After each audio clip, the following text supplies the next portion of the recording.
So Rhonda is a professor of law at the University of San Francisco. She teaches mindfulness-based intervention and is a student of awareness and compassion practices from a range of traditions. She's a facilitator of mindful and compassionate communication. She's a fellow of the Mind and Life Institute and serves as an advisor to institutions ranging from the University of Massachusetts Center for Mindfulness to the Search Inside Yourself Leadership Institute. Rhonda is the former chair of the board of the Center for Contemplative Mind. Rhonda is teaching and writing support, compassionate problem solving, and presence-based leadership in a diverse world and humanizing approaches to education. She teaches and develops awareness practices to deepen personal, interpersonal, and collective transformation in the face of dramatic social change and its associated challenges and opportunities. Please join me in welcoming very heartily Rhonda Magee. Thank you. Oh, thank you, my dear. Thank you, thank you, thank you. Can everybody say ah together? We're here. We are here, and I really, first and foremost, really want to thank everybody at the Center for Contemplative Mind, past, present, the spirits of to be yet unborn, right? All of you who are here, and I really, really want to thank Rose for that really beautiful, generous introduction. So I'm going to just spend a few moments with you, if I can. Just a few moments in a life with you. On this topic, we're calling revolutionary mindfulness. And what that means, we'll sort of see as we go, I think, right? And sort of the tradition of the kind of contemplative teaching and learning that I liked in practice, that I like to engage in. I really have prepared some reflections and remarks. These PowerPoints demonstrate a little bit of that. I've thought about this, I've sat with this, I've meditated on this. And I really want whatever arises in this session to be what's arising for us. And so I've put a few things on these slides, but really I want to invite us together. I want to invite us into contemplative learning and practicing together, teaching and learning and practicing together. I want to learn from you as I go if I can, all right? So ponder with me, reflect with me, sit with me with this question of what might be meant by revolutionary mindfulness. You can put a different placeholder in there for mindfulness if you're not drawn to that term. Contemplative practice of the sort that resonates with you would be just as well there. But this idea of revolution attached to those practices. The idea of revolution. In a time of much pain and suffering in the world, how many of you know a little bit about what I'm talking about? In a time of much pain and suffering in the world, I think it behooves us to reflect really deeply on how this work can actually really be profoundly supportive to those who are suffering, profoundly capable of helping disrupt the patterns of unjust suffering that we find anywhere you really want to look hard. So that's really what I've been contemplating when thinking about this idea of revolutionary mindfulness. And I really, before I go much further, want to offer just a little bit of gratitude. There could be a lot more here. And actually, as I do this, I want to pause and invite all of us to bring in all the sort of pause and reflect on those in your own personal circle of support, lineage, teaching and learning, the particular loved ones without whose support you wouldn't really be here. I think there's value in, and research shows it, by the way, in integrating a sense of gratitude into our efforts to teach and learn together, our efforts to build community together, our efforts to heal from the suffering that each of us is carrying. How many of us know a little bit about personal suffering as well during these times, yeah? So for me, I could put many more folks on this slide, but just some of the people, just some in a life, whose work has inspired me and touched me and supported me.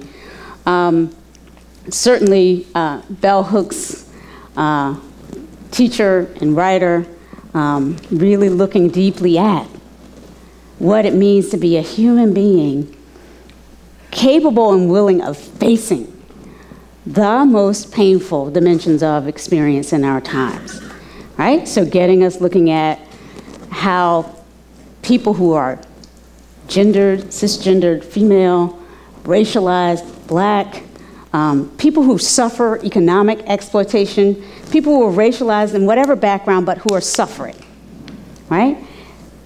Bell Hooks is one of those people who's helped us think about the way that suffering is contextualized and created by our societies. That kind of suffering that John Powell, law professor at Berkeley, person who focuses in on race and spirituality, John uses the phrase surplus suffering. It's a phrase others may have used as well to get us thinking about, you know, the suffering that goes beyond the existential suffering we all feel as human beings, right? We're going to suffer from our attachments, our delusions, our tendency to kind of be ignorant or to avoid facing what needs to be faced, because we're humans. Those beautiful teachings from the Buddhist tradition that I learned about later in life, having grown up with a Christian tradition, grounded in a faith that actually sustained enslaved people. So a version of Christianity that sustained people who were really going through living intergenerational, deep oppression, with the consequence, at least in part, of helping found and ground this society. A certain kind of Christianity emerged from that. My grandmother, whose name happens to be on there, Nanny Suggs, the one name you may never have otherwise heard, right? Bringing the grandmothers into the room, I think, is important.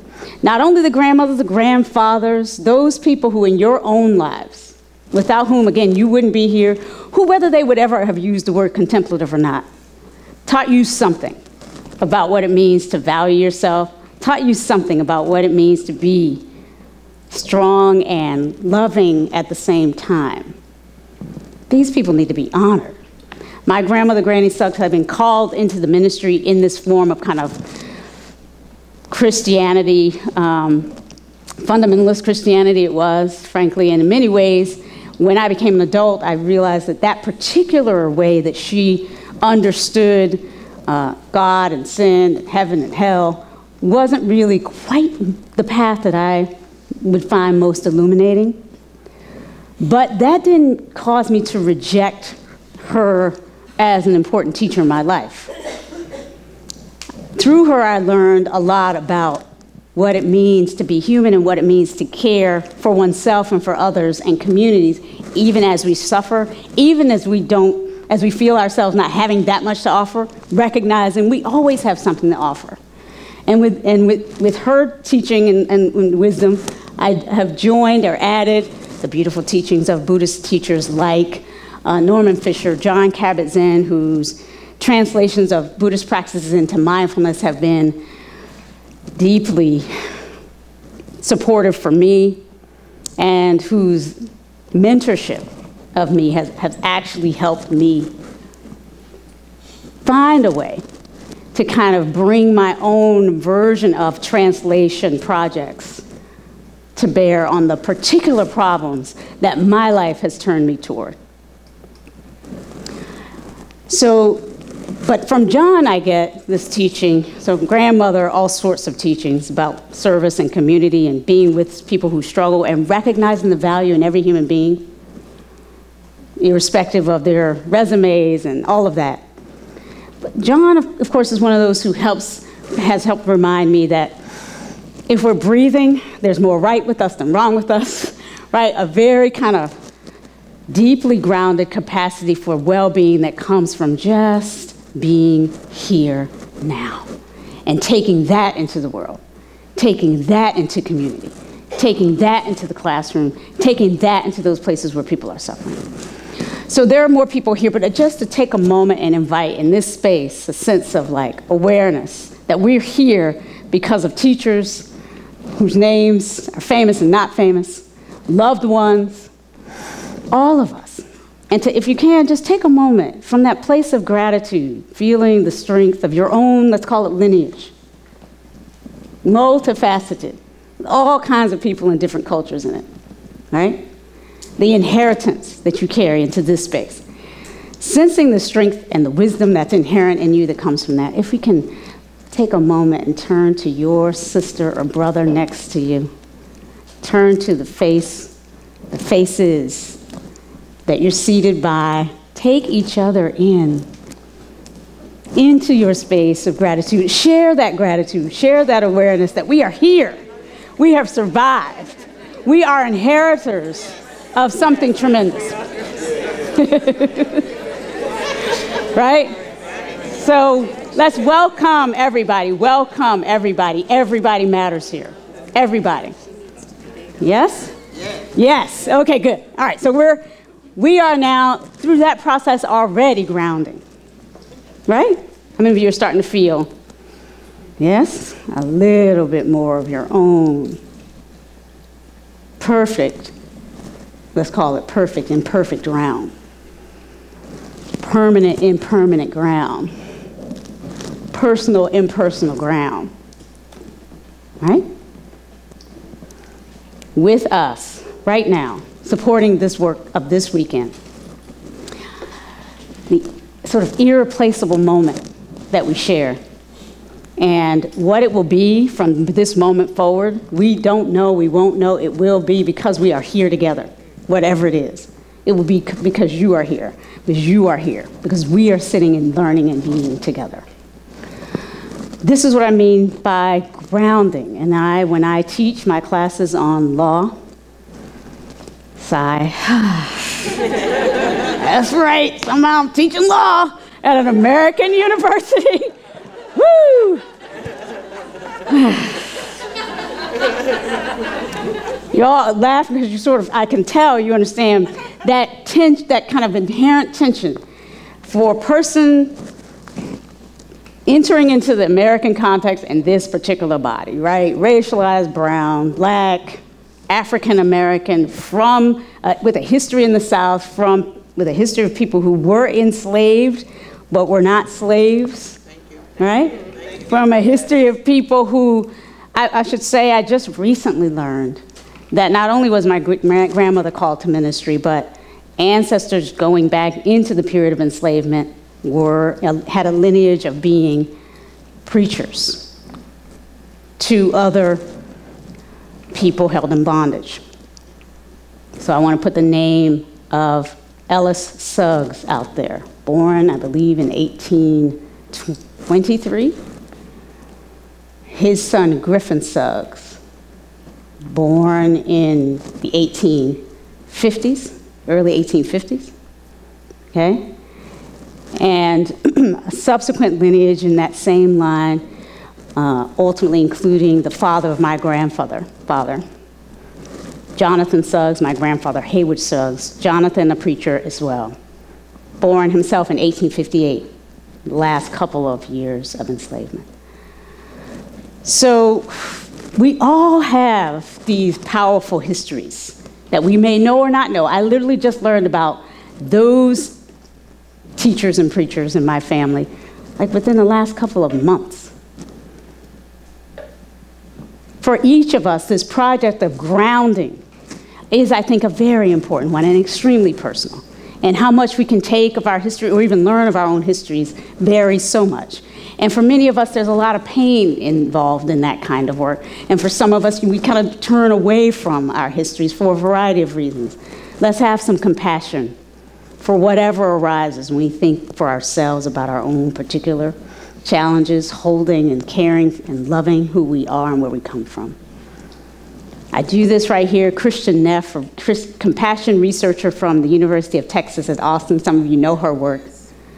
Right? She and others have researched the value of this particular practice as a self-compassion practice. I often warm my hands because I realize as well, a lot of research has shown the kind of neurobiologically profound impact of touch, including our own touch. To ourselves. We're aware that there are people in the world that when they feel our hands in in their hand, they feel a little stronger. If you just imagine thinking about how you have been a source of support for other people by touch.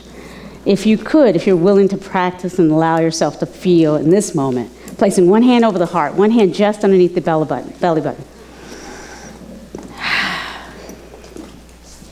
Breathing in at a pace that's comfortable for you, maybe starting with a couple of deep breaths. Allowing yourself to feel a kindness toward yourself in this moment. A real sense of heartfulness, lovingness, kindness. This is mindfulness, if you will, directed toward the self, and to the degree that it can help in our healing, these moments where we turn with love and support toward our own suffering. Putting aside any judgment about, is this real suffering? Have I suffered? What about others? No. Your life matters. As you breathe in and out, allowing yourself a moment of appreciation for whatever pain or woundedness you may carry, whatever ways in which you have been struggling in this day, in this moment to get here, way in which your body might be in some pain, some sense of distress. Whatever it is, if you can just breathe in and breathe out and call to mind, if you can, one person or one place or one being, could be a pet, around whom you felt totally loved, nurtured.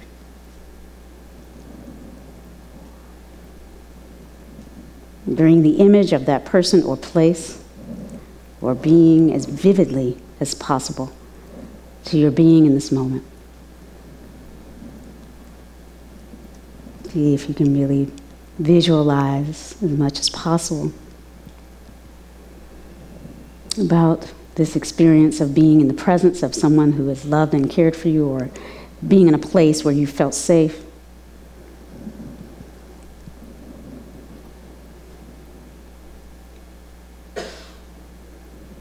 And now, if you can, imagine sensing into the quality of the heart as you breathe in. Continue this visualization as much as you can.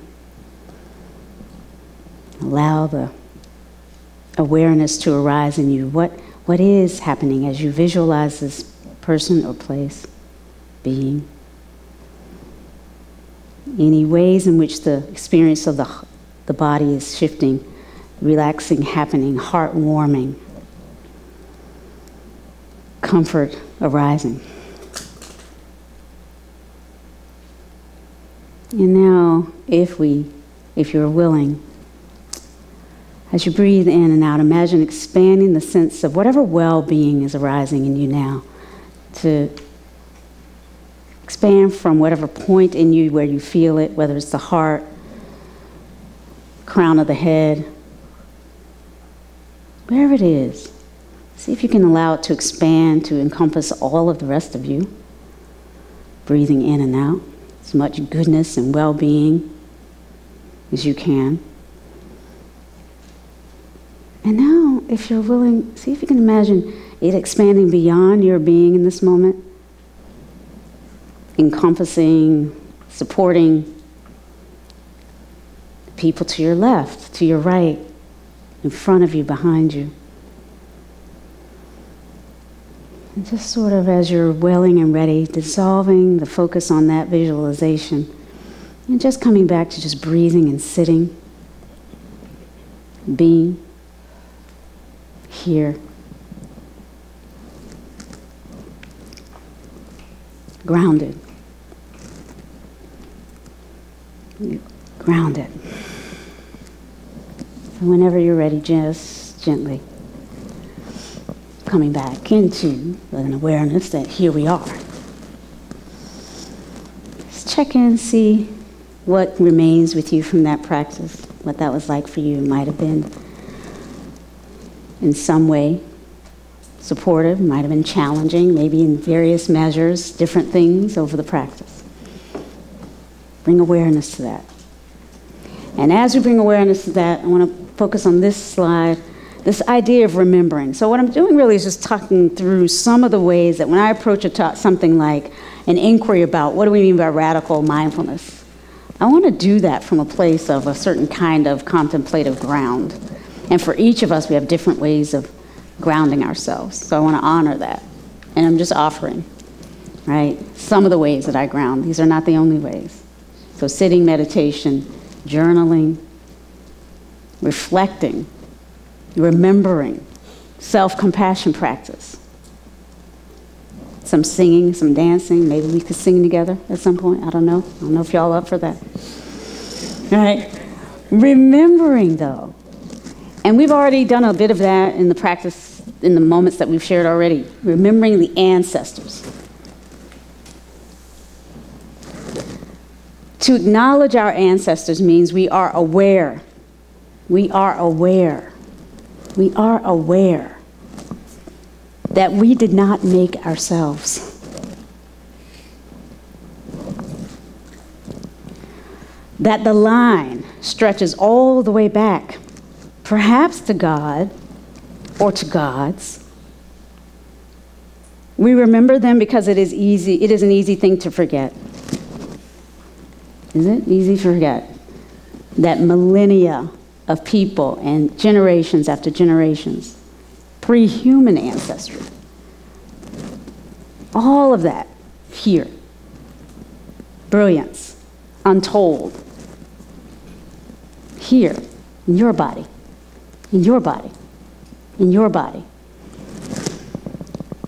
We remember them and this in ancestry because it is an easy thing to forget that we are not, it's another piece of it, right? Whatever our suffering, we're not the first to suffer. We're not the first to rebel. We're not the first to fight, love, and die. The grace with which we embrace life in spite of the pain, embracing life, right? The grace with which we do this, in spite of the pain, and the sorrows, is a measure of what has gone before. It's some measure of what has gone before. And I would add our awareness of what's gone before. Yeah? Being present to, turning in some contemplative way to our inheritance as members of a human community. The sort of inheritance. In a certain sense, the debt we owe. No matter how much we may struggle. The human experiment and this beautiful earth and the more than human world that we're sharing, with whom we share all of this. This is some inheritance. This is wealth. No matter how we struggle, this is wealth. And so I think this idea, and this may mean different things to different people. This is Alice Walker, poet, spiritual teacher herself. It's her suggestion that if we have any capacity for grace as we embrace this life's struggles, it may in part be strengthened by the degree to which we can see ourselves in what I like to call the long now. The long now, right? So mindfulness is often about, and people talk about it as this presentism, like it's in this moment. And it is. But really, what we mean by being present in the present moment, is, to me, an inquiry.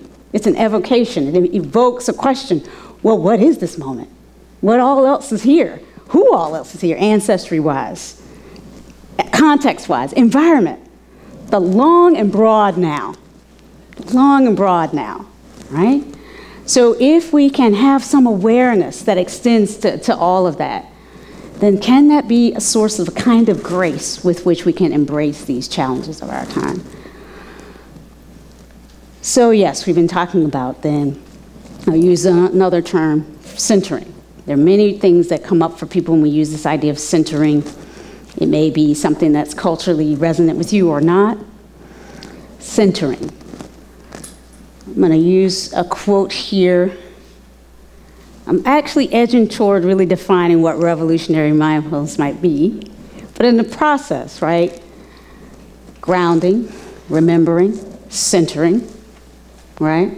So while we are, for me, this is at least in part about while we are sensing into the ground that includes our heritage, right? The strength that is in us, regardless of whatever struggles we're going through.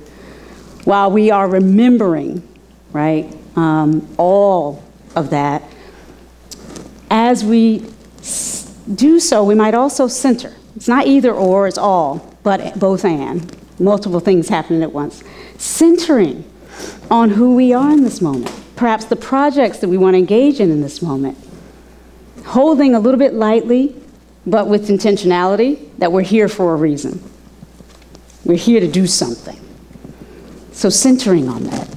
And I'm adding this particular quote about beauty because I don't know why. But this idea of beauty, it seems to me, needs to be a part of whatever we're doing if we're contemplatives. To kind of joyfully see the beauty in this thing called life, in one another, right? Regardless of the challenges we face. Do you all understand what I'm talking about? That no matter what, that we have each other, that we can breathe, that we can notice some particular way that dappled sunlight is falling on a particular leaf in a moment, even if we're struggling. That's what we mean by beauty. Beauty, no doubt, does not make revolutions. But a day will come when revolutions will have need of beauty. If we want any kind of revolution to come out of our work as contemplative educators, teachers, practitioners, activists, loving human beings, I'm just going to say for myself, I want some beauty in that. I don't want to lose sight of the beauty of each of you, of this world, this planet, this earth, all the beings here. The miracle that we're on this earth right now in the heavens, right now just floating through a universe we didn't create, right? It's a miracle. Beauty in that. And there's some way in which, as we address the challenges that we face, the injustices that we've lived through, the things we're trying to heal from, the ways we're trying to support bringing justice into the world, supporting our students, if we can bring some beauty to that, first of all, we always are. Can we bring awareness to the beauty that's always a dimension of that? To me, it seems like it might be a revolutionary idea. Revolutionary mindfulness, then, I don't know. What comes up for you guys, for you, beautiful human beings, when I use this phrase, revolutionary mindfulness? I'm just putting a few notions out there. Revolutionary, involving or causing a complete or dramatic change. Wow, okay. I'm not sure everybody who sits down on that cushion at that first whatever course, right, their mindfulness, however they got introduced to it, were they leaning in or sitting down, turning on the app, as so many people are doing it for the first time these days. Do they come to that wanting revolutionary change, complete or dramatic change in their lives? I don't know. But to me, it is almost inevitably about that, or can be. It can be. All right, so this idea of change happening in a revolutionary way, in and through and as a result of awareness, beginning perhaps with ourselves, first beginning here, right? And then perhaps extending beyond ourselves. As a person who teaches law, for me, this idea of some kind of revolutionary change has always motivated me. Again, growing up in the South, yeah, I'm going to totally age myself, right? Born in 1967, right? So actually in the middle of the last year of Martin Luther King Jr.'s life, right? So born in the period of the civil rights movement and the angst and the pain and sorrow of a rebirth, or kind of an effort to sort of bring forth a new birth of freedom in this country. You all, some of you remember these times in ways that I don't, right? And then there are others of you who are sort of like, okay, now we're back in the 60s and 70s. I'm not sure about that. Wasn't born, right? As many of my students, not born back then.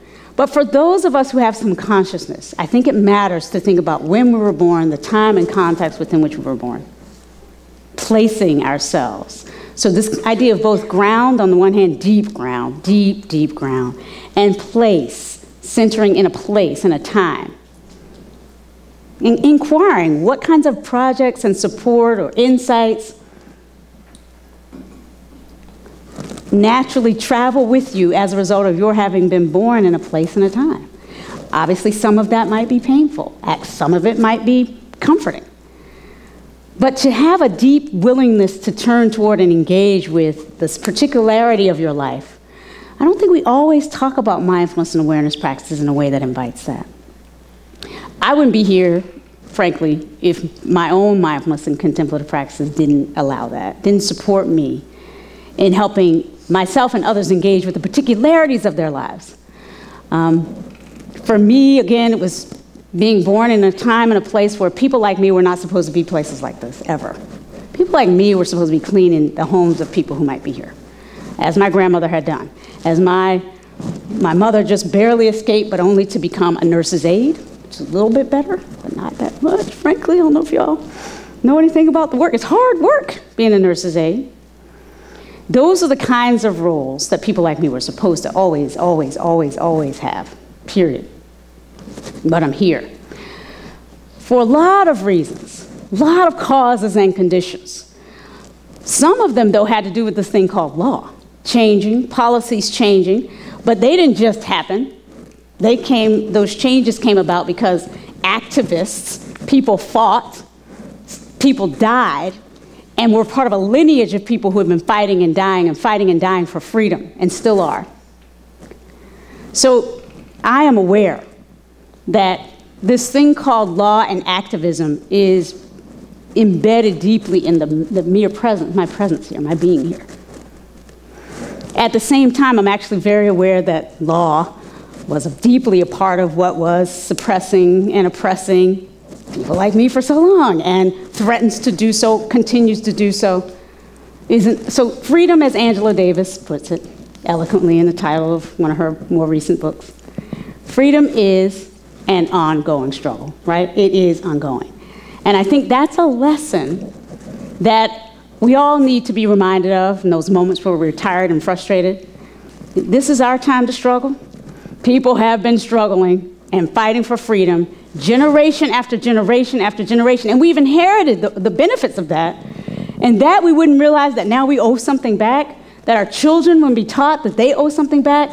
I don't know, I feel like those are some missed opportunities for ensouling our experience on the planet.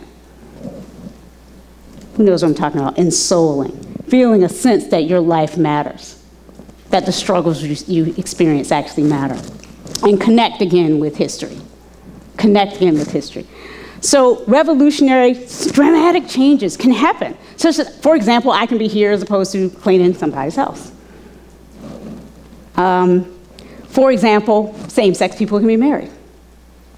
Who predicted that? For example, we could imagine a world where someone other than a white man would be president of the United States, although it's something that a lot of people can't quite stay with, right? The idea is hard, right? Change is hard.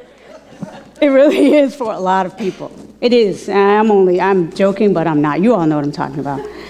That change that we saw, all of the changes that led to me being here, which are very much related to us having a different type of person as president for a while, and us having a moment where we might have had a person cisgendered female, a woman as a president. For a moment, that was a possibility, and will be again. But those kinds of changes that made those things possible were at the same time very destabilizing and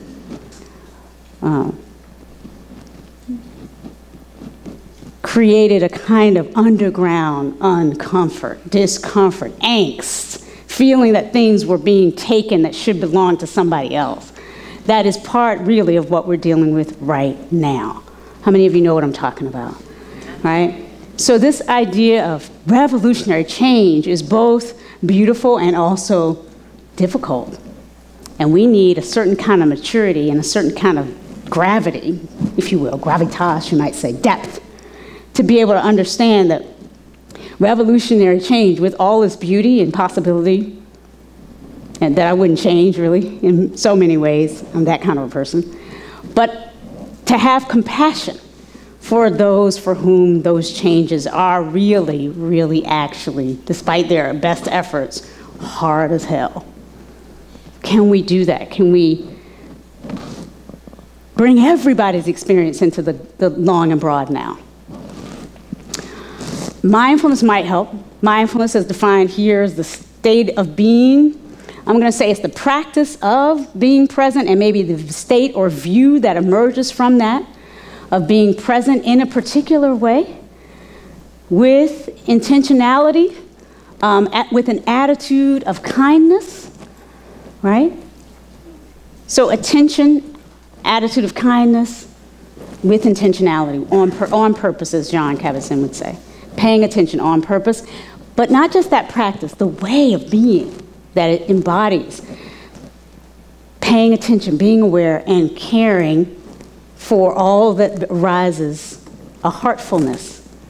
Some of you know that that word mindfulness could equally as well be translated into heartfulness. Yeah? So that very narrow way of thinking about it as something that's just happening up here is actually something that I hope our work will help destabilize. It's coming from, especially more with the depth that we can bring to it, and certainly as we try to engage issues of injustice and struggle, there's a heartfulness, right, that must come with that. So revolutionary mindfulness, grounding, remembering, and centering, meeting actually violence with a deeper awareness of its causes. I've already alluded a little bit to that idea. Even threatened violence, the kind that comes from, that looks like the rise of gun-toting white supremacists marching down my city, I'm gonna call it my city of Charlottesville, Virginia, because although I wasn't born there, I went to school there for 8 good long years at the University of Virginia. And so those pictures and videos that we all saw, how many of you are UVA people, either teachers, students, yeah, former students, right? We could talk later about the way just watching those things. Ugh.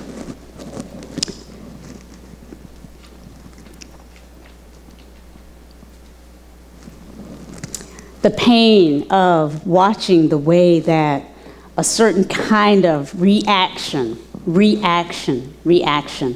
and a certain kind of what I'm going to call misguided response because of the way in which it seems to just be so bound up in kind of meeting one's own suffering with causing somebody else to suffer.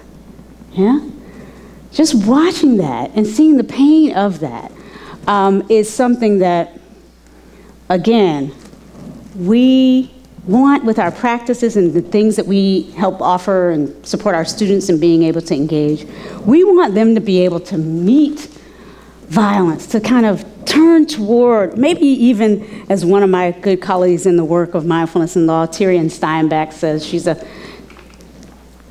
person who does social justice lawyering in Oakland, California, runs a kind of a nonprofit that is involved in all kinds of good work in Oakland. And Tyrion talks about how these practices can help us run toward the suffering. Run towards. Can we do that? Can we imagine that? Run towards the people who are not just being victimized, but who in that moment appear to be the victimizers. Can we do this? That's what I'm talking about when I say, for me, this idea of what revolutionary mindfulness might be like. I'm not saying this would be easy. Can I just underscore that? No. I don't think it's easy. It's difficult, right? To meet people in distress, to meet people who are angry, and God forbid, to meet people who are being violent. And we know that some people can be met in that moment at the wrong place, if you will, or time, or maybe it's the time, metaphysically, and actually wound and kill other people. We've seen it. We've seen violence to that level, right? Killing people who look different, killing people who come to the aid of people who are suffering.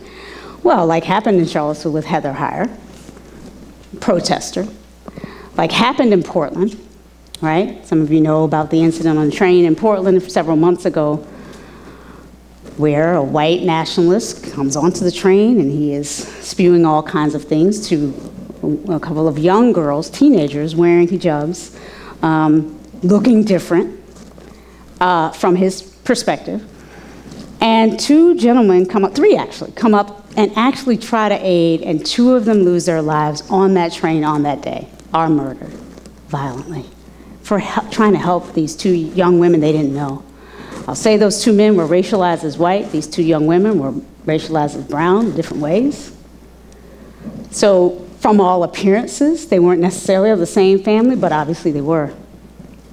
Obviously they were, in some profound way.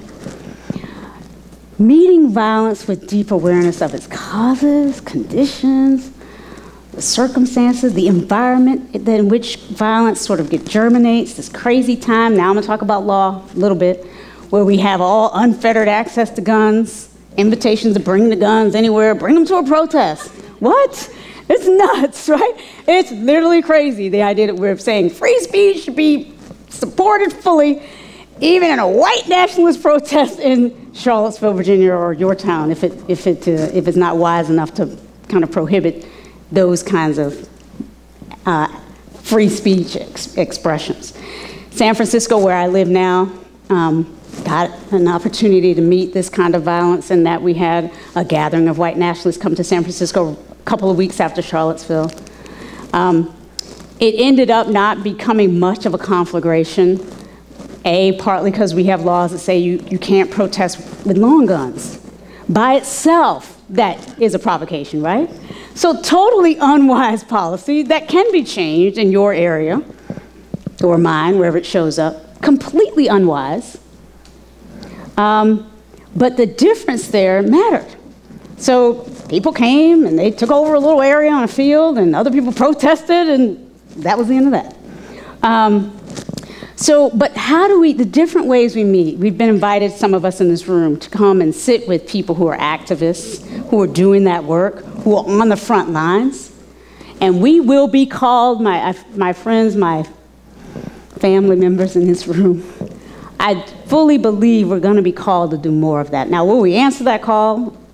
You know, I'm not here to preach what your response needs to be. But it just looks like these are times that we'll call on all of us to take some stance, to take some stance. Can we bring some of what we're going to be practicing and sharing in this space to that work? Visibilizing the invisible, right? Making the invisible visible. There's a lot that needs to be done in that arena.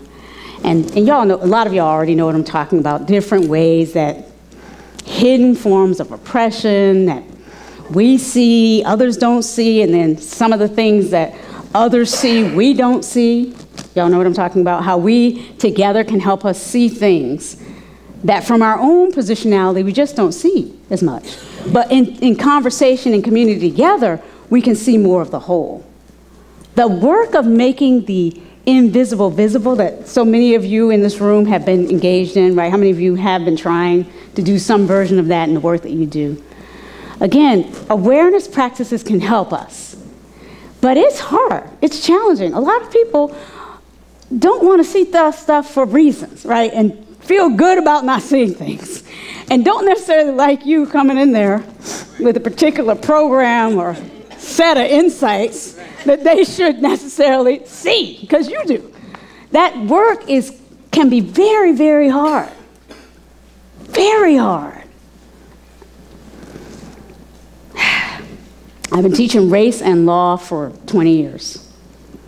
And every year I have students, and they're reading these cases. And they volunteered. As of now, the course is still a sort of an elective, although we're finally talking about making it mandatory. Things change happens, right?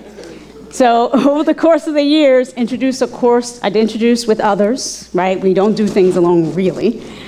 Literally collaborated with others to bring a course on contemplative lawyering to my university, and then got permission to bring awareness practices to the courses I teach on race. And now the assistant dean is asking me, can you imagine helping co-create a course that all the students will be required to take that might include some mindfulness, some compassion, some empathy building practices, and some teaching about these difficult issues of bias, of the rise of white supremacy and gender-based violence today, sex orientation-based violence today. Can we bring that into the mandatory curriculum of an American law school? So change does happen, can happen. This is, change is gonna look like it happened overnight when this brochure goes out about this. Of course, I've been working at USF for 20 years, bringing this contemplative practice subtly, stealthily for a while, and then very explicitly, but for more than, 14 years. That's right. With the help of people in my law school and people from my main campus. I have a colleague in this work, Karen Cotterman, sitting right here, and I'm seeing her and feeling the strength of the fact that we've been doing this work in our various places on campus together. Yeah? We don't do things alone. And so change, though, can happen, but it's not easy. That's why we need ground, support, a sense of our values, sense of our being just in the struggle like humans are, with joy and awareness of the beauty of it. We need all that because it is hard. Not because we're going to sit and be in a golden bubble of mindful happiness all the time. Sometimes we're in that bubble. I live in that bubble from time to time. But the desire to kind of want to stay in the golden bubble and never get engaged with people who are suffering is, I think, something we want to kind of bring some awareness to. If we find ourselves or our students or people we're working with kind of being attached to a calm, don't make me uncomfortable kind of mindfulness or compassion practice, we might want to find ways to open their capacity to see this work as much richer than that, much more powerful than that. That is, and with no effort to denigrate where any of us enter into this particular conversation. Because for many of us, we're like, I know, and I say this to my students and other lawyers and judges and other people I work with, sometimes they're like, wait, hold on, are you trying to say I can't just try to get a golden bubble of peace right now? No, sometimes, right, we need that, and if that's all you could do right now, I'm with you, honestly. I'm with you, I'm supporting you. But the idea is, once we deepen our capacity, there is a way to, from that place, as we deepen, really get to a place where we can actually help others. A little bit at first, time to time, step in, step back out, and then a path of helping others through these practices. So, again, I've talked a little bit about this too, heartfulness and this idea that everybody matters, right? We started out with a practice that helped underscore that. Everybody matters. I feel aware when I say that, a little bit of the pain of kind of linking the last two topics, making the invisible visible, visibilizing the invisible, and this idea that everybody matters. I think part of the invisibility that I see when I teach about race and law is really, and again, scientists have confirmed that lots of unconscious bias happens around race, around other things as well, gender, homelessness, disability, ways that we kind of disregard and discount people and do not see them as being equally valuable based on these identity characteristics. A lot of research shows that to one degree or another we are doing this.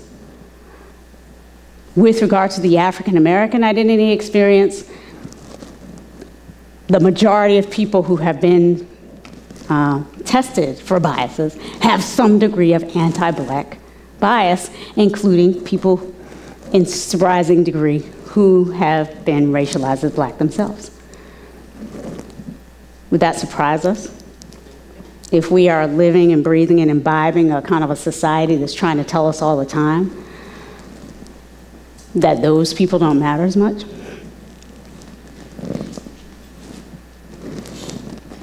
So this idea that everybody matters is, I think it's really, really, for me, the core of the work that we do. And it's so subtle, because even the good person in me wants to feel like I already know everybody matters, of course. And yet, I'll tell on myself, there are times, right? Especially, for example, when I first moved to San Francisco from North Carolina and encountered for the first time, like, the fact that people are going to be speaking a lot of different languages that I have not been used to, right? And that my ear was not trained to hear all these different languages.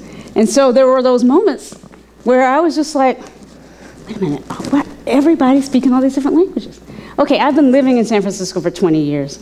I've transformed, right, to a person who really kind of feels a little weird when I don't get a lot of diverse cultural engagement. But I was not trained for that. I wasn't born and raised in an environment where there's a lot of difference around me in that way. Language-based difference, immigration-based difference. You didn't get that a lot in the North Carolina that I grew up in. So I had to actually turn towards what was coming up in me when I saw that. And for a time, I actually decided I wanted to meet my students in San Francisco. A lot of them had immigration backgrounds, multiple language experiences, second English language learning experiences. I wanted to meet them from a ground of having done some work to try to meet them well. I took on the task of teaching immigration law, which, by the way, not recommended as a thing that you do just to kind of make yourself a little bit more available because it's a lot of work. But I did. And it really did open me up to this opportunity to kind of meet students from a variety of different places and understand their struggles, understand the particular ways that race and law was intersecting in these contemporary stories of oppression that were not like mine, right? So that's just one example of the kind of work we may do to try to embody and to live our way into a reality that everybody matters. Practices are in all of us and are everywhere. Another feature of what might be called revolutionary mindfulness to me, it's already been alluded to, that we all might be engaged in practice that we're not necessarily naming as practice. But also, as I've also sort of noted implicitly, they're everywhere in all cultures, even in those less valued cultures. Like those of us, for me, again, wasn't necessarily taught to be proud of my enslaved heritage. I am, right? This culture doesn't necessarily teach you to be proud. I'm proud of the people who survived that and how they did. Why would I not be, right? The genius that would allow people to survive that is a particular kind of strength that we don't want to miss. A particular gift for the world in a time of struggle. But I wasn't taught to see that way. Understanding that everybody has some way of making meaning in their lives and being strong in the face of struggle. And they may or may not call it mindfulness or compassion practice. But what can they teach us? What can engaging with people who seem different, seem like they're struggling with different things than we are, what can we learn from that? What can we learn from that, right? That might enrich our practice lives. John Powell talks about that, the sort of spirituality of social justice work. We sometimes think we're going to bring social justice work to the activists, right? Or I'm sorry, mindfulness. We're going to bring, and we do, and that's much valued. I've done some work in that arena as well. So, but to think that both bringing practices to people who are doing social justice is valuable, but also bringing social justice to us as we do this work, so valuable too, right? So valuable too. So finally, the last thing I'll put up here, ancestors to grandchildren to come, the long now, I've alluded to this too, especially the ancestors. I say grandchildren to come. Often when I say this, if I don't say this next sentence, people come up to me afterwards and they're like, how old are your children? I want to share some pictures with you, right? I got kids too. I'm like, I do not have any kids. But I do. your kids are my kids, right? Your children are my children. Can we imagine actually feeling that? Feeling that. That's why I teach. You know, and I really do have all our children in those classrooms coming up to me. Beautiful conversation I had yesterday with a young woman named Jay, favorite student from last semester who just somehow came to my office hours. She just wanted to see me and spend a little bit of time. And in the course of this conversation, I got to know her a little bit better and learned, not only I knew she was an English language learner who was jamming it out in law school, notwithstanding that fact. But I asked her at this moment that we had just yesterday, so where exactly is your family from? Where were you raised? And she said, Mongolia. And we carried on, and she talked about how she'd come to San Francisco to study and to experience a different way of being in the world. And we just talked about our different but similar migration stories. Like I had migrated from North Carolina, and how much pride and courage I had in her for what would seem like a much grander migration story, to leave Mongolia to come to San Francisco to study law, which is his own crazy language from an English language learner perspective. Ah, such pride in her, like so much admiration for her. And yet for her, she was sort of like, you're being here, just seeing you here. I should say we don't have any Asian American women, for example, teaching in the tenured or tenure track kind of positions. We have people who teach, but not in that mainline, in your first year, first semester law school class scenarios. So for a lot of women and people who consider themselves somewhat marginalized, and just people who have, see me up there, they'll suddenly start to think, maybe I can do this too. She didn't come from a traditional kind of place for doing this. Maybe I can do this too. And just so, for me, this gift that we have as teachers, whew, my goodness, the gift that we have of being able to engage with people from these beautiful different backgrounds who have so much to teach us about so many things. If we can bring our practice and our insights and the capacity that we might have to help them learn in a way that is enriching and supports their not just intellectual and professional development, but really their development as whole human beings in a world, in a time. If we can do that, for me, it's so both enriching. It's like this continuous loop of giving and receiving and giving and receiving. How many of you know what I'm talking about as you teach? So bringing awareness to that, I honor these two classes in particular. This class, you can see the datedness of it, somewhere around 2007, where I was really stealthily bringing mindfulness in, not explicitly, but implicitly. And realizing when I had my stories, students tell their stories. We would study these race cases from the Native American conquest period to Asian American exclusionary period, Japanese American internment, all the way up to Middle Eastern racialization in the current war on terror. We were looking closely at these really hard issues and thinking about how race and culture were functioning to support legalized oppression so that we could have more capacity to see that in our work that they would be doing. Well, for years I was teaching that without really consciously bringing in the kinds of practices that were helping me be able to deal with the pain of reading case after case of how the law was getting things wrong still, and had historically.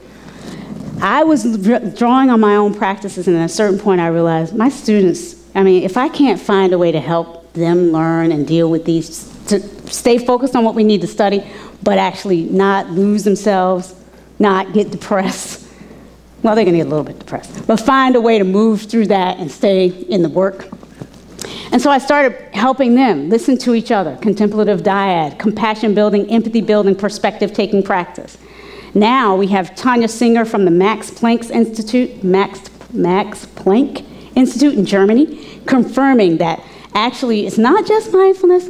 You need to have some kind of compassion practice, some kind of empathy building, other regarding practice if you want the heart to open to another person. People can sit on a cushion for all the livelong day, for year after year after year, and not necessarily, it turns out, become more compassionate or empathic to other people. Research is showing this. I'm just going to tell it. Research is showing this. So again, you can look up Tanya Singer, Max Planck Institute, for more of her longitudinal studies confirming that we actually need dyadic, other-regarding practices if we want our students not just to feel a sense of their own deepening well-being, clarity, but compassionate engagement with each other. And so I was starting to just do that without having read, of course, this research.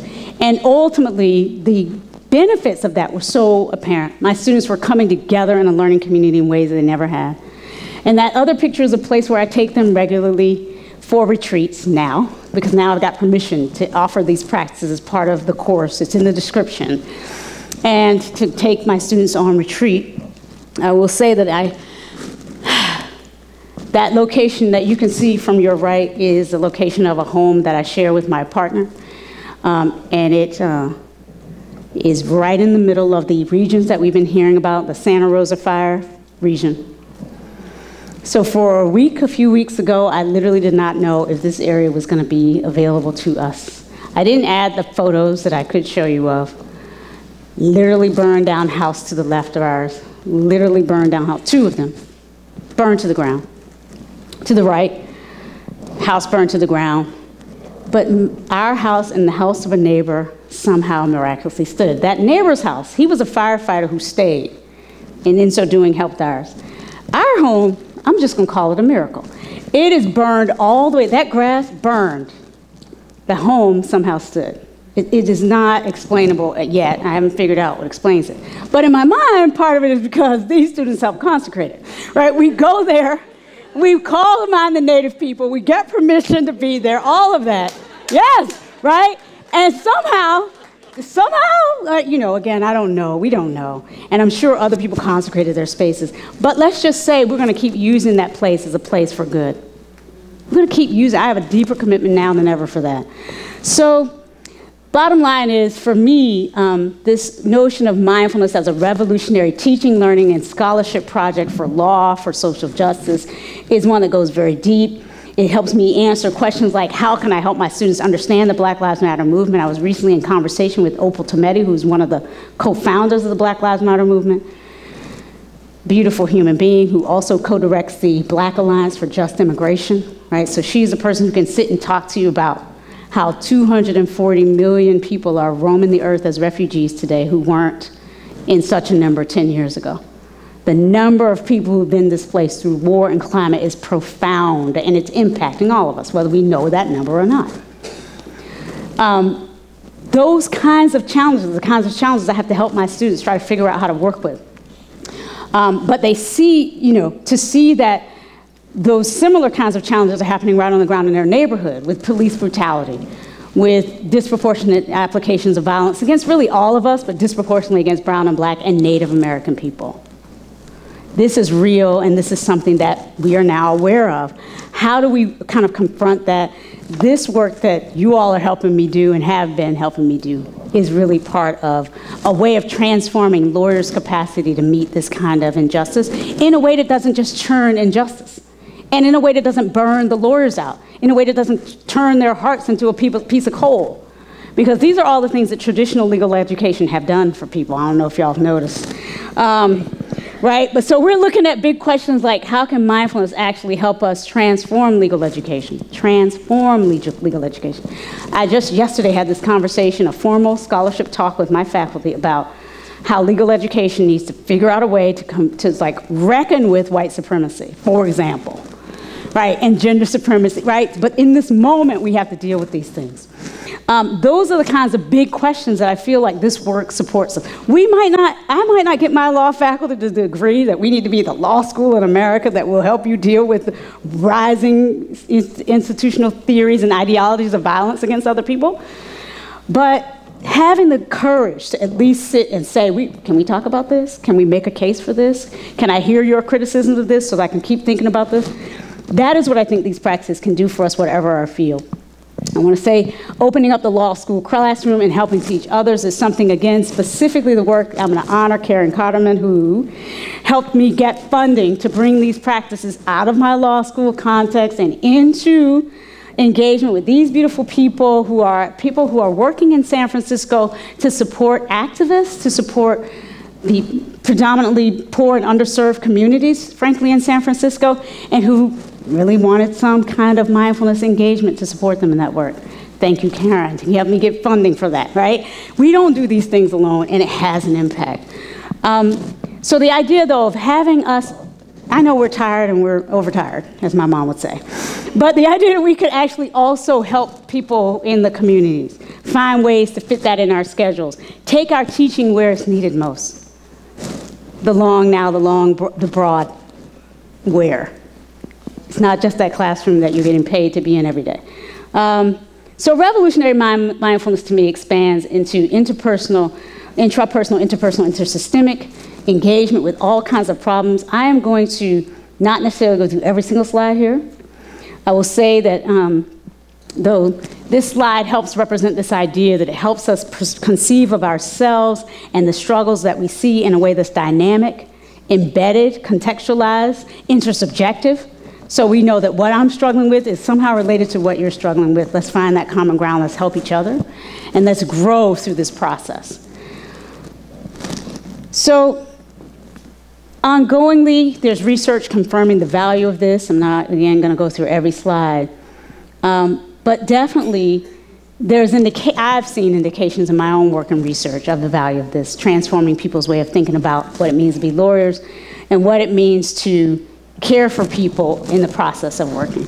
At the end of the day, all of this for me is grounded in some kind of transformed view of what it means to teach, study, work, live, care for others in a world in need. And in some way, I'm supported in that by my own personal daily contemplative practice, commitments and actual practice, by this community that has stood with me and helped ground me in the sense that this is something that we could do, that was valuable, by all of you being here in this moment, this moment, this moment. So I just want to say that I thank you. I am curious in this moment. I know everybody's tired, but I was told we could stay if we were interested until at least 9. So if anybody has questions, reflections, comments, I would love to hear them, and especially ways in which anything that I've said resonates with you, or you'd like to share with me what comes up for you when you think about how revolutionary mindfulness might show up in your own lives. Can we do that for a bit before we wrap up? Thank you. Thank you. Thank you.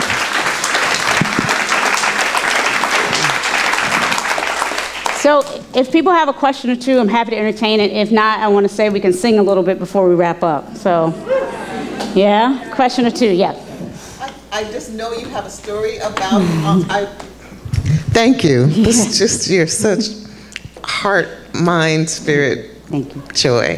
Thank you. So thank you. And I know you have an experience about running towards suffering, and not the suffering that, that we want to run towards, but the suffering that we find appalling and repulsive and, Yes. So I want to know what that was like for you. Because when you said that about, and specifically thinking about Charlottesville, Yes. and I think a lot of us could see ourselves running towards the people who are standing for justice.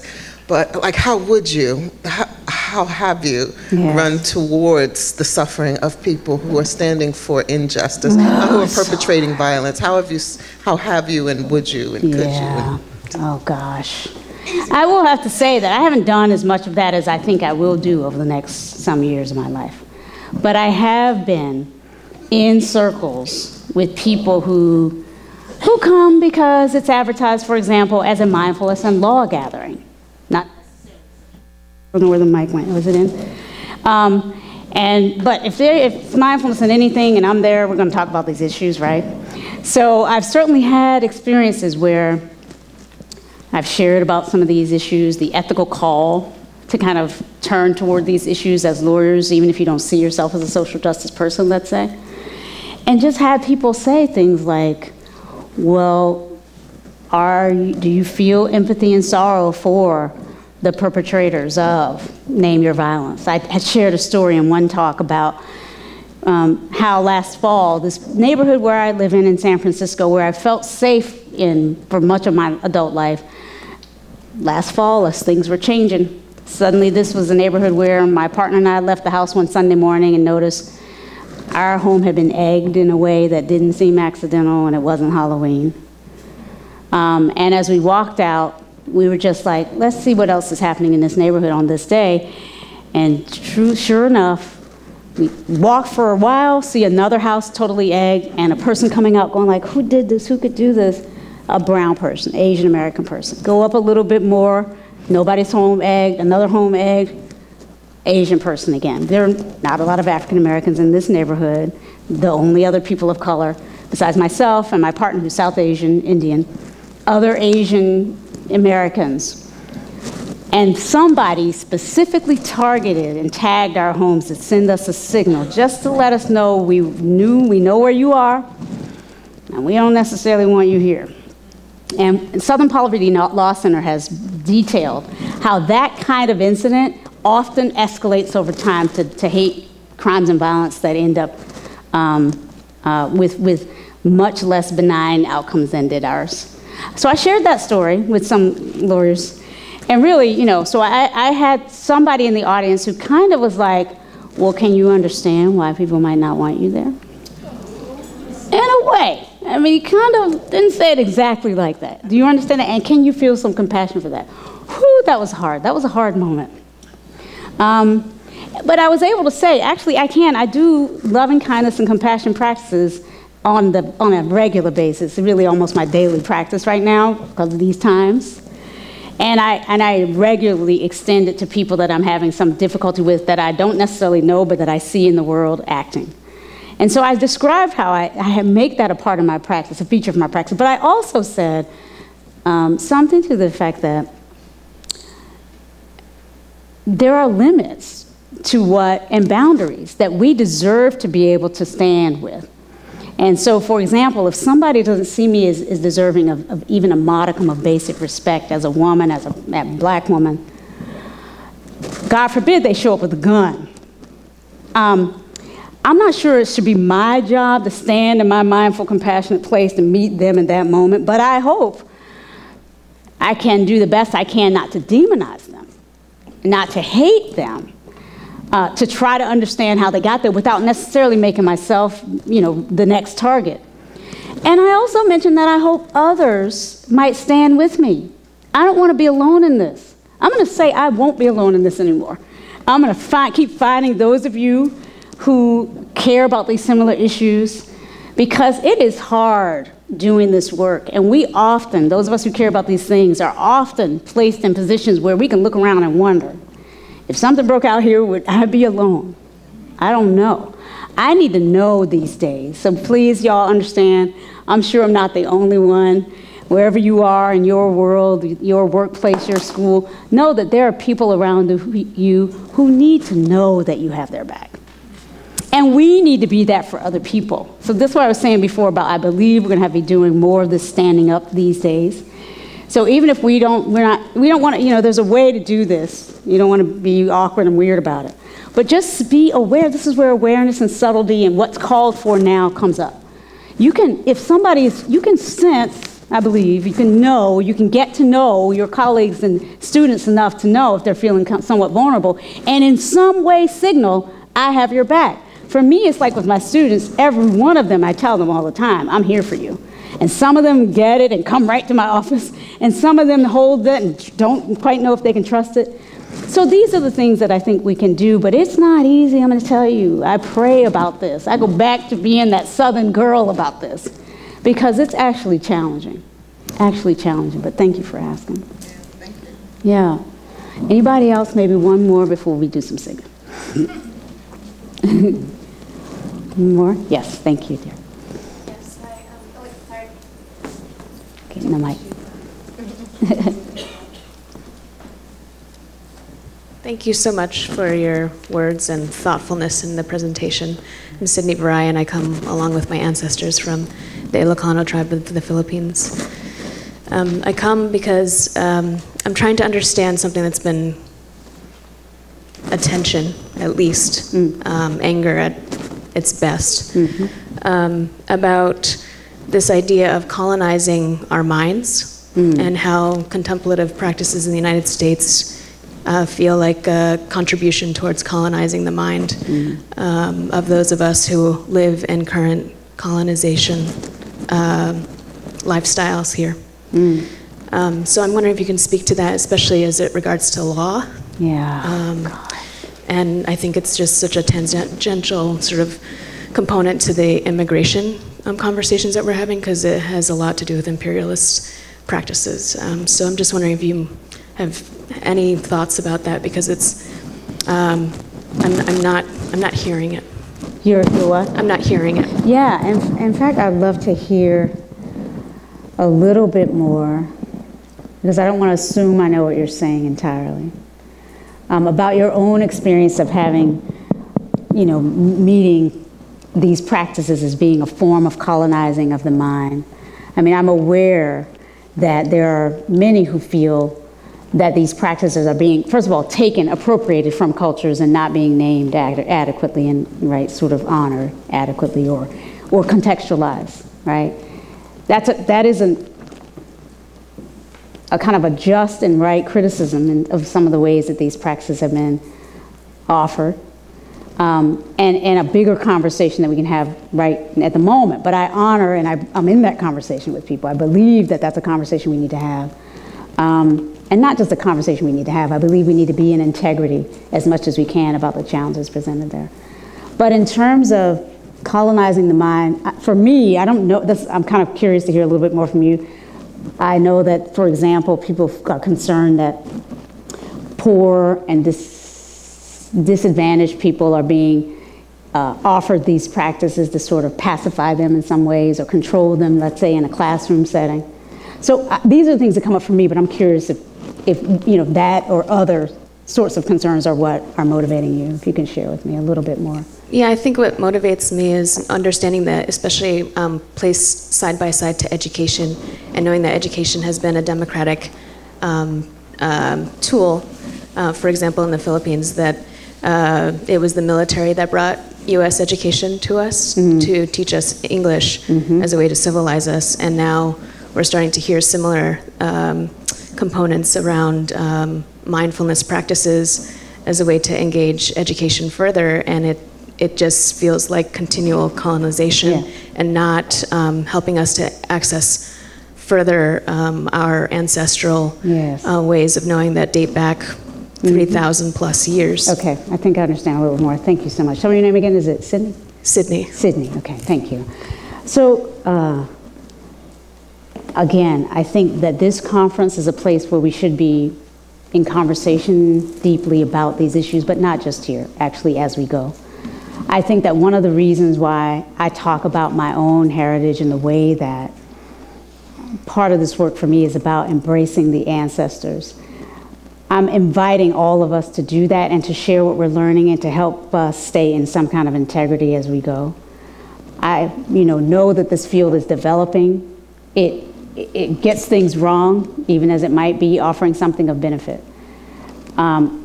If we aren't willing to be challenged, if we aren't willing to grow, if we aren't willing to correct, then I don't think we're really, meeting this time with what we could. So I think what I hope is that we hear from you about what it is that you see that we don't see. Remember I said before, this is how we help each other. We all have blind spots. I have them. So having my own experience of kind of a miseducation at the hands of a certain kind of system of oppression, I know a little bit about that, but I don't know yours. And so I do think that these practices can really support us in having those conversations where we all get some space and get to share what we see. And then we help hold each other accountable with some integrity around what happens next. So I'm glad that you're here, Sydney. And I'm hoping that you'll continue to kind of help shape what the center does in this regard so that some integrity continues to be building.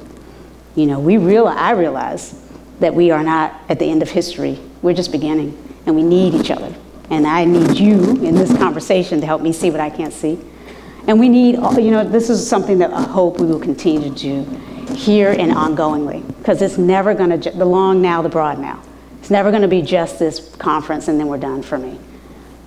So if we can together try to help make this work a little bit more grounded in integrity, it's going to be messed up because we're products of systems. So we're going to mess up. Everybody understand what I'm saying? We're going to mess up. So part of our work has to be the capacity to acknowledge when we don't know and when we're learning and we need each other. And the willingness to help each other. Sometimes part of what happens with me, and I know with others who feel like we've been the people trying to teach others our experience for so long, we're sick of that. Y'all know what I'm talking about.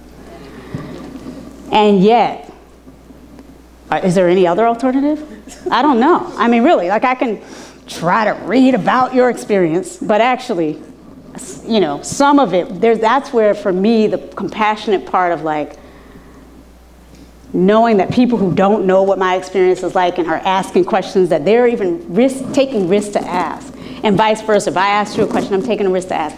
Can I be met with some like giving me the benefit of the doubt? Can I give you, right? Can we meet each other as we try to learn together with some kind of compassionate holding of the fact that we're just, you know, fallible human beings trying to make a difference as best we can. That's all, that's what I think this is about. And I want us to have the courage, because it is courage, it's that heartful strength to try to keep pushing each other and hearing each other and finding the courage to say, oh yes, let me tell you something that you should already know. But yeah, I'm gonna tell you, because I want you to know. And I'm grateful that you're willing to hear, right? So mindful, compassionate listening and speaking is, I don't know what else we got. I think of legal education as a place, and all education, but legal education in particular, a place where we can help build the capacity to have difficult conversations about things that matter. Build the capacity to have the difficult conversations about things that matter. So it's something we build, we're not born with. And we're actually trained not to know how to have these conversations a lot. So this isn't the place to have the conversation, but it is the place for me to acknowledge and honor your trusting enough in this, or me, just enough to say I'm gonna ask this question, being here, trusting enough in whatever this is to come, and that we might try as we go to build some kind of authentic ground upon which to engage these kinds of questions. That's, I don't know what else we can ask for. We're not gonna be perfect at it, but can we trust to take a step, like you just did? I thank you for that. Running Sulaiman. Thank you. Is this thing? It's right here. Is it bothering? Should I move it? Like another okay. population that perhaps could also be mentioned in this discussion. It's like I work with students that are undocumented, yes. And so many end up in prisons just for administrative reasons. You know, they yes. don't have the paper. They are being tried. They haven't done any criminal thing, but. So many of them are Latino and are from Central America, but they are also from other countries. So, horrible. You know, there are so many groups that are marginalized, oppressed, made more rendered vulnerable by our system. Yeah, since you were talking about immigration, that's it's horrible. Another group. It's heartbreaking. Thank you.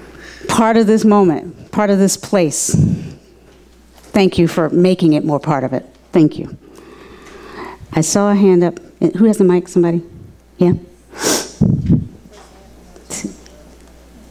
I don't know. No? Rose, did you have a hand? Okay. Oh, thank you. It's a mess. Thank you. Are we done? Are we ready? Done with questions? Okay. I don't know. I'm not really a singer, but, right? This part of me that did grow up as a little girl in North Carolina with, when I say Carolina, it comes out Carolina, right? Right, with people who knew in simple ways how to help keep each other strong, and who knew that simple things like holding hands when we gathered. Certainly for our church services, we did that. Singing together, right, was part of what kept us strong. How many of y'all know what I'm talking about? So if y'all could stand up with me and with each other. This is a simple song that I know many of you have heard or know. Very simple song. Very simple song. If you would sing it with me, I would be ever so grateful. And maybe we can just explore what it's like for you to sing a song at the top of your lungs with a bunch of people you don't know. way out in the middle of some woods of California. So it says that song, This Little Light of Mine. Why? Because we got lights in here, all of us, and all of us, the light. May we, my gift, the offering for this for me is not a gift to me, we're going to be giving each other something when we do this. And what I hope that is about is like helping us sense into our own inner light and joyfulness that can come from touching into that with each other. All right, so on the count of 3, we're going to sing this song called This Little Light of Mine, I'm going to let it shine, okay? 1, 2, 3. This little light of mine, I'm gonna let it shine. This little light of mine, I'm gonna let it shine. This little light of mine, I'm gonna let it shine. Let it shine, let it shine, let it shine. Okay, one more.